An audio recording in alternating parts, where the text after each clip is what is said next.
Absolutely, absolutely. Okay, gonna get this about. Okay.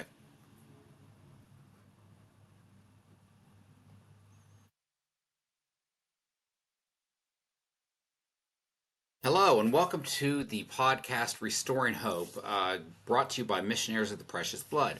Today, we are thrilled to have Nick Schafer, who's the Director of Communications for the Precious Blood Ministry of Reconciliation in Chicago. We've been wanting to have Nick on for quite some time. The Precious Blood Ministry of Reconciliation, or as we call it, PBMR, is quite a unique initiative within the congregation. So I'm going to pretty much hand things over to Nick and ask him some questions, but um, it's a fascinating ministry. So Nick, welcome. Welcome. Thanks for joining us today. Well, thanks, Patrick. Great to be here. So Nick, let me ask you: could you just kind of explain to us, explain to our listeners, what is PBMR? What is the Precious Blood Ministry of Reconciliation? Sure. The Precious Blood Ministry of Reconciliation is a ministry that's been around for about 24 years, centered on the idea of a hope-filled restorative justice community, right? And so what that means is we're a place, a hub, right, in the community for people to come for all manner of resources, a place to belong, a place of community. Um, our mission is to create a space of hospitality, hope, and healing for folks in the back of the yards in the Inglewood communities, but really anybody who comes to our door. It's that ministry of presence that is such a central part to the Precious Blood family. And so we serve. We have programs that support youth, young adults. We have programs that support families, and particularly recognizing the challenges and the burdens faced by mothers and grandmothers and women in the community who are facing loss of children to violence and incarceration. And then we have programs to support those who may be either system impacted, those coming home after incarceration, or in some form of engagement with the criminal justice system. And Nick, you may have already explained it, but can you tell us where PBMR is located? Gotcha. So, right. So PBMR is located in the back of the yards in Inglewood. Those are South Side neighborhoods in Chicago, Illinois. And can you tell us a little bit about that neighborhood? Right. So back of the yards in Inglewood are what we've called historically deinvested or disinvested neighborhoods. Generation or two at this point ago, they were predominantly neighborhoods that supported what we call the back of the yards or the cattle yards in Chicago, the stockyards, where most of the cattle and a lot of other materials passed through Chicago on its way across country. And so that industry supported a lot of different communities back in the day. As that space has shifted and evolved over time, so too have the residential neighborhoods surrounding it. Right. So I have living neighbors. We have living partners at PBMR who grew up in those neighborhoods. And there was a Polish parish and a Czechoslovakian parish, a Hungarian parish. And those have all kind of shifted as the neighborhood has changed. Now our neighborhoods are predominantly African American, Latinx, um, as far as the demographic composition, but a lot of investment in those areas have decreased as the neighborhood has changed. Churches have moved out. Even the Catholic Church has shut down parishes and moved out, and so there's a food apartheid where grocery stores are not investing in the area. There's post office, but they're only open on certain times of the day, right? So there's just a lot of the things you would expect in a neighborhood haven't been invested in many years now, and so PBMR and some of our partners are working really hard with the city and with other folks to maintain that sense of community and that sense of pride in the neighborhood. Nick, you've got quite a history with Missionaries of the Precious Blood, so I'm going to kind of ask a two-part question. Can you give us your history with the congregation, and what first drew you to PBMR, and what keeps you rooted in that mission? Sure. So I first met the Missionaries of the Precious Blood in 1998 when I was looking for a place to go after high school. I graduated in 99 and showed up on campus of St. Joseph's College, another Precious Blood ministry, in August, and I met Brother Tim Hem, God rest his soul, who was there, and he was part of an initiative called Puma Movers. So when you pull up to campus as a freshman and you get your assignment, you go to your dorm. Brother Tim and a group of upperclassmen and other faculty and staff showed up with moving carts and T-shirts, and they unloaded my parents' van, took all my stuff, and dragged it up to my room. And I remember sitting there with my brother, and I had my backpack, and that was it. And my brother looked at me and he goes, "Dude, I think that priest just stole all your stuff." And that was my introduction to the missionaries, and it was that helping ministry. Right later on that same day, the tradition at St. Joseph's College at the time was you move in, and about 4 o'clock on move-in day, there's a welcome mass, and there's all these freshmen and their families, and we're sweaty and we're hot and we're tired because we all just moved in. And after mass, freshmen go to the left and parents go to the right, and that's this kind of separation ceremony. And I remember coming out of that mass, and my parents were talking with Brother Tim, and he said, "This is a hard day, but we got it. He's one of us now." And truer words were never spoken, right? Brother Tim took me under his wing. Father Tim McFarland, Father Bill Stang, so many wonderful priests and brothers and sisters of the Precious Blood in my time at St. Joe College. And then I came back on staff. I loved it so much. And so I worked for St. Joe's for a number of years. And then I went off and I did other things. I served in AmeriCorps. I went on in my career in fundraising. And I was working for the Communicators for Women Religious, which was an international association of communication officers who support Catholic sisters in their ministries. And while I was doing that work, I had just come back from the Vatican. I had been doing a little bit of support work with some international projects. And I got a call from a friend that said, "Hey, Sister Donna and Father Dave want you to come to PBMR and look at some of their fundraising materials." And I've always wanted to come and visit PBMR, but schedules, and I never gotten it. I always wanted to be circle trained. So I came and I sat down with Sister Donna and Father Kelly, and we're looking at some materials and we're talking. And about 10 minutes later, Sister Donna folds her hands, looks at me and says, "Actually, what we really want you to do is quit your job and come work for PBMR." And I was like, "Oh, Sister Donna, I just got back from Rome. I Oh, can't." okay. I didn't make it from that meeting to the highway before I was on the phone with my wife. And I said, "You know what? I think I need to quit my job and go work for Sister Donna and Father Dave." And that was it. I thought about it for a couple of days, and I wrote a resignation letter, and I gave my notice, and a few months later I joined PBMR as the director of mission advancement and joined this ministry that I had kind of heard about, and it wasn't just because I can't say no to Donna, which it's real hard to say no to Sister Donna, but it really is. The mission is so important, and it's so necessary, and it's so grounded in the reality of what people are facing every single day. And I loved the work I was doing before. But one of the things about PBMR is you never have to wonder what the mission, what's going on, where our work is going. There are hard days, but there are hard days in every ministry. But I never have to wonder, is what we're doing making a difference? Is it going to matter? Because it does every day to real people. And there's no consulting at the Vatican that'll cover that up. So that mission obviously very much spoke to you when Father Kelly and Sister Donna talked to you. So you've been at PBMR for a number of years now. What keeps you rooted in that mission today, as it did on that first day that you heard about the job? So it always comes back to the people, to the relationship, right? Precious blood spirituality is all about that relationship, whether it's between us and God or us and one another. And my first day at PBMR, I showed up and I had this little teeny tiny office, and things weren't maybe the way I had expected. And I was like, what did I get into?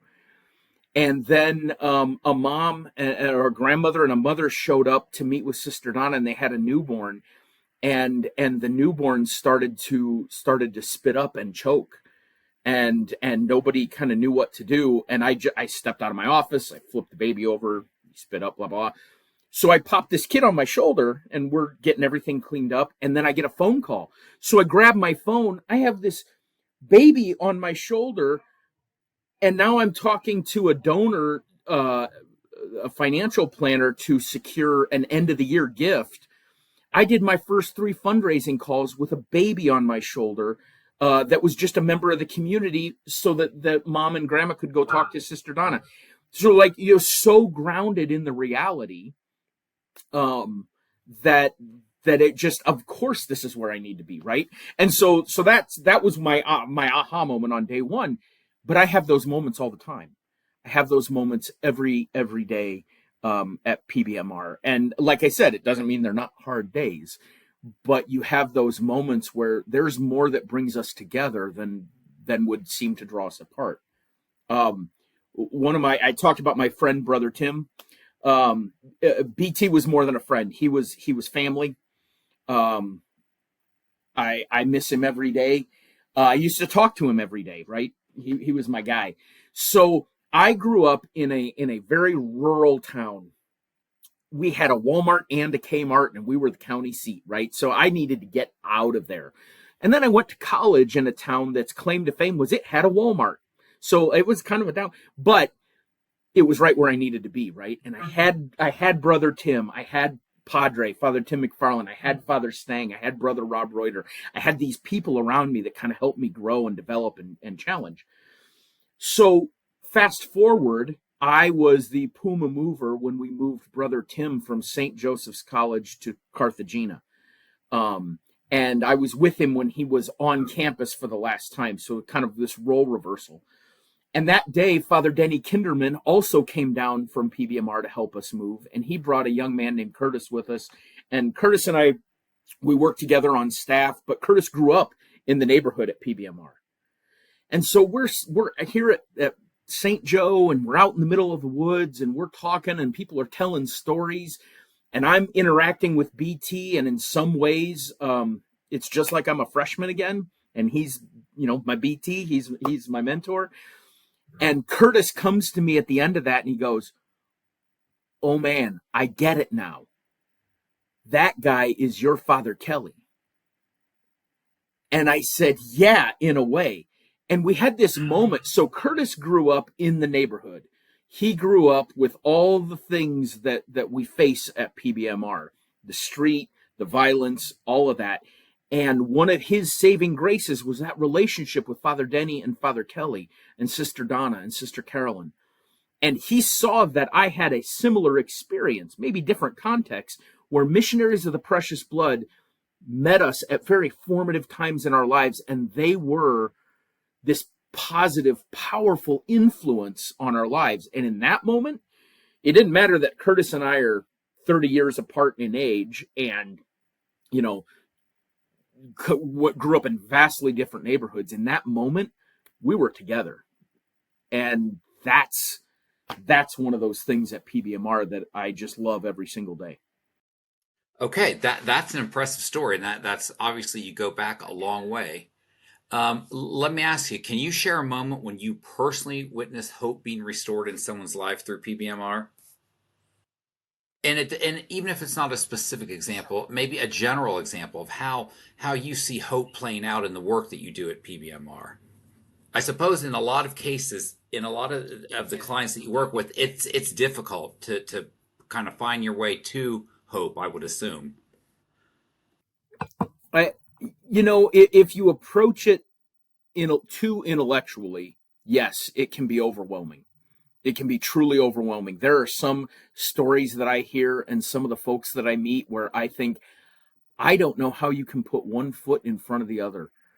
let alone be here and be joyful and be talking about how much you've healed. Um, like, but to be present there and to feel it and to experience it is a completely different animal. So some of the stories that just kind of come to mind off the top of my head. When I first got there, came to PBMR in November of 2019, we had one temporary transitional housing unit that PBMR managed, owned, and operated for men coming home from prison if they've served 20 years or more, called it the hospitality house. We had explored the possibility of opening another one for women to support the need in that community. And after that, Father Kelly said, I really don't want to get in the business of real estate. But the need was so great. We now have 4 of those facilities because the need is there. And so one of the spots that I am always struck by is how housing, just having a safe place to go at the end of the day, can have such a huge impact on an individual, on a family. In my days with AmeriCorps, fundraising and working, I did a lot with Habitat for Humanity. I did a lot of work with the United Methodist Relief Centers and some of the other faith-based housing groups. Housing is a big deal to me. It's real hard to be competitive in work and school when you don't know where you're going to end up at the end of the day. And so I see a lot of hope when PBMR is able to say, you know what? I don't know what the long term is going to be, but today we've got you. We can help you with rent. We can help you with utilities. In some cases, we can help you with an emergent placement for you and your family to go and be safe. And there's a lot of hope that comes from that. I think the other place where I see hope come is in our healing circles. So we at PBMR is a restorative justice hub, and for those of you that don't know, restorative justice is a philosophy and is a practice that has deep roots in indigenous cultures from around the world. Here in the United States, we draw a lot from the traditions and from the teachings of the First Nations peoples from all over the United States, what's now the United States and Canada and there. And we do this circle practice. So it's peacemaking circles, healing circles, community circles, and sitting in those spaces, helping to process grief, helping people navigate the big moments in their lives, being them celebrations or difficulties, is really profound and really powerful. Sitting in a room with 25 women who have all lost a child, or children or grandchildren, to violence on the street, to life incarceration, to all of these other factors, to illness. And then to see them come together and support one another is powerful. To sit in a room with young people, young women, young men who are living through these things on the street, and to see them talk about their aspirations and their hopes and how they're going to overcome these challenges is just powerful. It's just powerful. And so I think that keeps me grounded in the work that we do. Yeah. Oh, okay. Yeah, and that would obviously that would for anyone. That's impressive, and I'm sure it's kind of awe-inspiring to see that. So if I understand this correctly, restorative justice in some cases um, is obviously it's a practice where I think that you want to get to the root of that violence, but you've also had instances where the perpetrator of the violence and the victim of the violence are in the same room, correct? And what is the purpose behind that, and kind of take us through that process? So I'm going to first start with a disclaimer. There are plenty of other people that I think can speak to this, right, at PBMR, who have been doing this work for a long time. And but in those scenarios, um, I think with all restorative justice, the goal and the ambition is to see the humanity in one another and acknowledge relationship, right? So restorative justice gets kind of a bad rap, that's all about everything's okay all the time. Restorative justice has a very serious component of accountability and of acknowledgement. It also recognizes that you shouldn't be judged forever on what may be your worst day or period of time or action, right? And that ties us deeply into precious blood spirituality, right? The grace, the reconciliation that takes place, the fact that we were, Christ died for our sins, right? All of those things that are core tenets of precious blood spirituality, and the fact that we didn't do anything to deserve or earn that grace. If I've heard Father Jeff Kirch say that one time, I've heard him say it 1,000 times, right, over the years. That grace is a gift. It's not something any of us deserve. And so, restorative justice gives us an opportunity to live that out in very real and practical ways. You mentioned, you hit on before that you think a lot of people misunderstand what restorative justice is. Can you delve deeper into that, about what restorative justice actually is? Because it's a term that was new to me, and I'm sure is maybe foreign to a lot of our listeners. Restorative justice is about community, right? It's about being in right relationship and navigating whatever may have happened or may have caused some harm. And then what does everyone need to feel, not just feel, to be in right relationship, right? And usually there's an accountability part of that. If Patrick, if I drive onto your lawn and leave big, deep, nasty ruts into your lawn, and you're upset about it, and we sit in circle and try and figure out, what happened in that process, and this is a, very minor example, but you're going to say, hey man, you messed up my lawn. um are there other factors that you don't know about, right? Did I drive onto your lawn because I was actually trying to get away from somebody who was trying to, catch me, as it were? Oh, that's a terrible, you know what? That's just a terrible example. Um, I, Right. No, let it's me not. let me let me rethink It's this. not. That's a You know good what I mean? example. But like here's the point. Sure. There are other factors, right? I've Father Kelly talks a lot about, normally you'd say, what did you do, in this situation. Restorative justice says what happened, recognizing that there are a lot of factors that may play into why did you do the thing that you did, or why events played out the way that they did. Um, I've been at PBMR for almost 6 years, and I feel like I'm still just scratching the surface on restorative justice.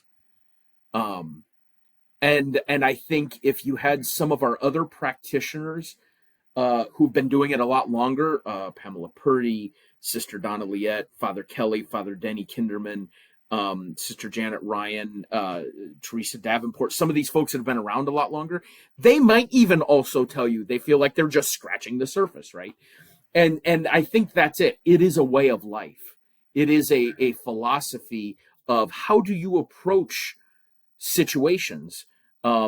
Yeah, we think about it a lot in terms of conflict, but true restorative justice, the work of the relationship is ongoing. Like in community life, you don't just focus on the crisis. You do a lot of work on building the relationship ahead of time, so that when there is that conflict, you're building it on a place of hopefully mutual respect and trust and um, and commonality. Okay. Okay. Nick, let me ask you, how do you maintain your own spiritual hope when you're faced with a deeply rooted social issue or issues? And I know you deal with them a lot in PBMR. So, how do you personally maintain that spiritual hope? Um, huh, you know, uh, there are days. Look, I get frustrated like everybody else. Um, in some of those situations, probably more so. I remember a time I was with Father Tim McFarland and Brother Tim Hem when we were back at St. Joseph's College, and I was so angry about something that was just wrong. They were all upset. We were all upset about it, and I was just floored. And I said, "You guys been doing this for how long? How do you not go crazy?" And Brother Tim looked me dead in the eyes and he said, "Because I remember this. The Holy Spirit is at work despite our best efforts." And what I think he meant by that, and what I take from that, and what I try and remember, in fact, that's hanging over my desk right now at PBMR, and so that I can remember this, is we do our best. And sometimes that's enough, and sometimes it's not. And we have faith that the Holy Spirit is working even on the days where injustice seems to have won the day, where our best efforts still aren't enough, and things that are hurtful and things that frustrate us still happen. Um, and that gives me the energy to go back and do it another day. If we're not here doing it, who else will? One of my roles at PBMR, I run I'm part of the grants management team, right? And so I have the unfortunate pleasure from time to time of answering this question on a lot of grant applications. If your program is not funded, what would the impact be on your community? So I've actually thought quite a bit about what happens if there is no PBMR. And that there is no scenario where the world is better without a PBMR. And so even on our worst days, on our most frustrating days, on our most painful days, there is no version of the world that is better if we're not out there doing what we do, if we're not out there being a community. And I think that's true for a lot of the Precious Blood ministries, all of the Precious Blood ministries, right? That's, at the end of the day, what we're doing, it makes the world better. It may not be as efficient or as fast as we'd like it to be, and there are frustrating days, but what's the alternative? We're not wired to give up. That's very well stated. Right. That's very well stated. I agree. I agree. So, how are young people empowered to become leaders in their communities through PBMR? I assume that after they go through this program, many of them, some of them, are inspired to be better, to better themselves, and to maybe become leaders in their communities. Do you see that playing out at all in PBMR? Sure. So first of all, and again, I'll couch it a little bit. It's not just young people, right? So the whole part of PBMR is that it's a communal effort, right? So we learn from the community as much as they learn maybe from us. So, for example, the Family Forward team that works with the mothers who have lost, children to violence, it started out, the PBMR staff led those circles. Well, now there's a good chunk, I don't even know if it's quite half, but there's a good chunk of those regular participants that are trained circle keepers. They keep their own circles. They keep the monthly circles sometimes alongside staff. So there's that piece of, it's not come to PBMR and we have the thing, right? This is not a school where we're going to give you the degree, go out and we're in this together, right? So we there's that component. We have young people who are in our youth mentoring programs that are becoming circle keepers, that are living and growing in the PBMR space while they're considering going to school, going into college. And so now we've got this whole little cohort coming through PBMR of young people who have all this lived experience, have exposure and training in restorative justice. Now they're looking at going in to get a degree in social work. They're going to get a degree in something related to nonprofits.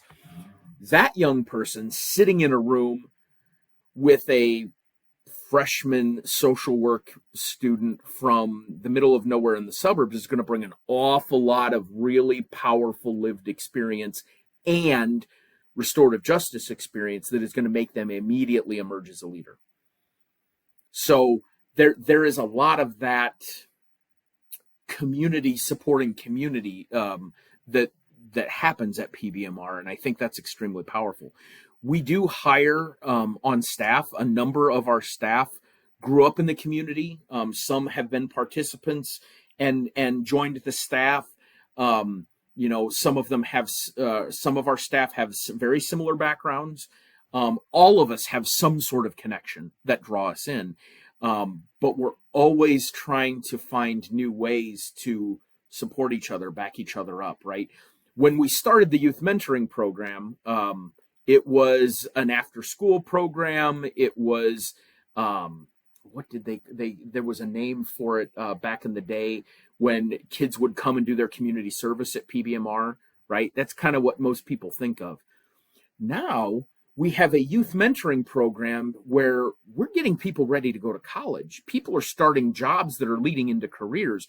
We have a youth mentoring program, a new initiative called the Opportunity Youth, which is giving leadership development experience to young people.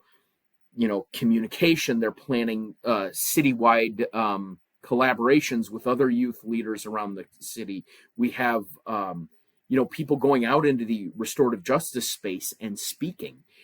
We have one young man who's now on staff, but when he was a participant, he went and co-led a 3-day course at Harvard with their law school that were trying to learn about restorative justice. So Curtis was part of a team from other youth from Chicago that were connected with our RJ Hubs network.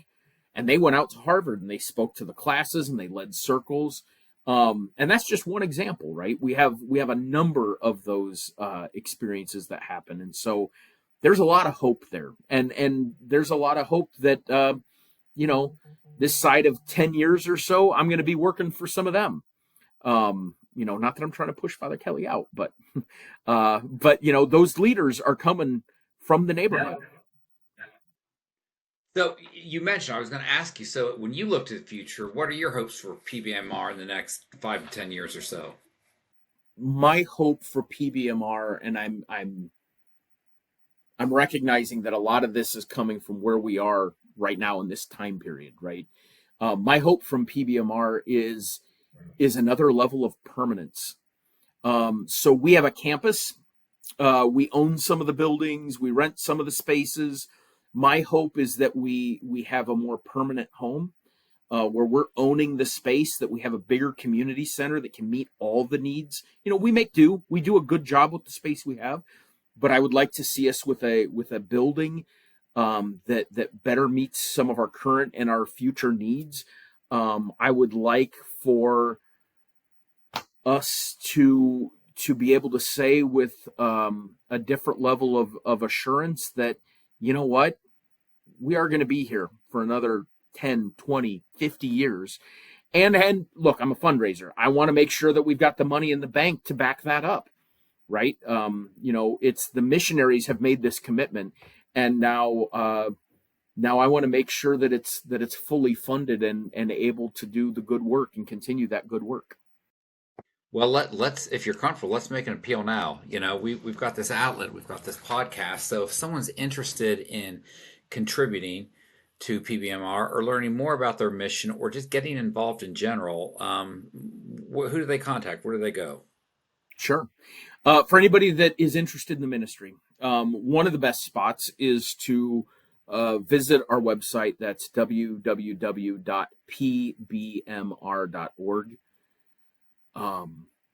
You can also there's information on there to call me directly, or email me. My email is very complicated. It's Nick NICK @pbmr.org. And we can help answer questions, send you more information, right? But here's what it means. Here's what I can say.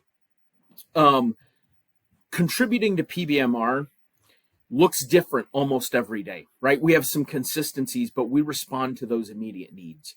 And the more that we can be responsive to people, the more that we can be present with them, the more of an impact that we can have overall. I mentioned before in my story about Curtis and I realizing, even though we grew up in very different Precious Blood ministries, it was a lot of the same. There is that commonality across all of the Precious Blood ministries, across the whole Precious Blood family. It's the ministry of being with the people that you're serving and supporting them however they need. And that's what I love about the missionaries. That's what I love about the Precious Blood family. Frankly, it's what in my saddest moments restores my faith in the Catholic Church, in how we operate, um, because we're still out there doing the work. Okay. Nick, is there anything that I haven't asked you about PBMR that you want our listeners to know, or any advice or words of wisdom, just anything that out there that I may not have asked you? So I think the other part, or the one thing I guess I'd reinforce, is that PBMR really is a community, and we respond to the needs of that community. So I mentioned we have programs to support families and youth and returning citizens. We also have programs that help people in their education goals, graduate high school, get a GED, but graduate high school. That's a different thing. We have an urban farm. Why? Because people said we're hungry, and we had the space, and so we grow about 7,000 pounds of food every year because we're in a food apartheid. We're in a spot that has been disinvested, where you can't get groceries easily. And so we do what we can to help with that. We have an after school arts program because while it's not art therapy, because that's a clinical thing, we know that arts are healing and therapeutic. And so we provide those things. You know, Father Kelly and Sister Donna kept hearing about, I need a job. I need help with the job. Can you help me find a job? So we have a workforce development, a career navigation program. And I guess my point is, at PBMR, we do a little bit of everything because that's what the community needs. And at the end of the day, that's what all the Precious Blood ministries have historically, at least in my experience, done. Yes, St. Joseph's College was a college, a higher ed institution, but they provided so much more support for students. It's not just about the one thing, it's about the whole person. And that's the essence of PBMR. We're here about relationship and about that whole person. If I could say any one thing to your listeners, come visit, come check us out. Whether you actually make it to PBMR, or you want to do a virtual tour, or you want to have some of us come out and visit your parish or your community, reach out, let us know, because I can tell you, just like my first meeting on campus, once you're there, once you experience the community, it's really hard to ever be the same again, in a good way, right? You feel something different when you're at PBMR, and that's exciting. And I can attest to that, to our listeners. I can attest to that because I was able to visit PBMR early in my tenure with Missionaries of the Precious Blood, and it is an inspirational program. So if you get the opportunity, please take Nick up on his offer and pay them a visit. Nick, thank you so much for being our guest. This has been a fascinating conversation. We are Missionaries of the Precious Blood. You can find us online at preciousbloodus.org, including links to PBMR. We're also you can also find us on LinkedIn, Facebook, and Instagram. So thank you, Nick Schafer with Precious Blood Ministry of Reconciliation. We thank you for your time, and we thank you for your wisdom. And to our listeners, thank you for listening, and please tune in next time.